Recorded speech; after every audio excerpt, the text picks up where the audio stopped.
Look what we found! Leonard wrote a book! Ooh, let me see.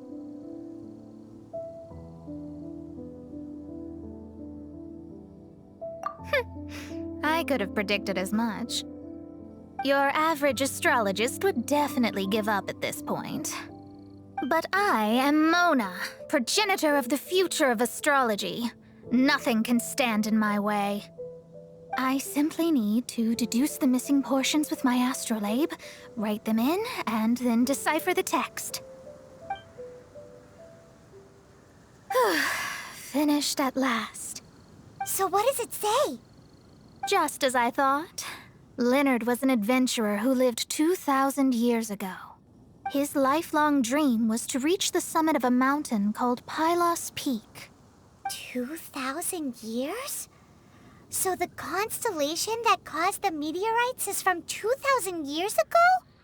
Somehow, for some reason, this constellation was summoned down from the sky.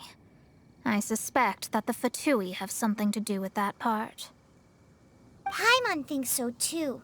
Whenever something shady happens, you can bet the Fatui are involved.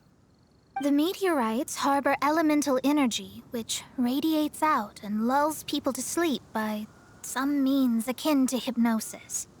And if I'm guessing correctly, there should be some sort of core meteorite among the bunch, within which is a crystal that harbors Leonard's spirit. Well, if I were Leonard, I would want to make sure the core lands right on the snowy summit that I never made it to while I was alive.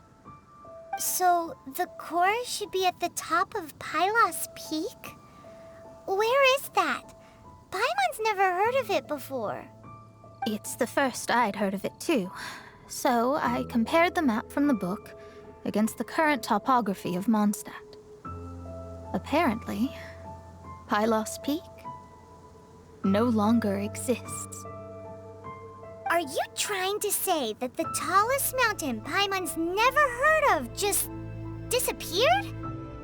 I once read somewhere that the Animo Archon, Barbados, once used his divine power to mobilize the winds and blow the ice and snow from the face of the earth. The whole landscape of Mondstadt was changed in the process. The mountains of that age were replaced by the vast stretch of ocean we see today. Still, a mountain that high, drop it into the ocean and it'll still leave a trace.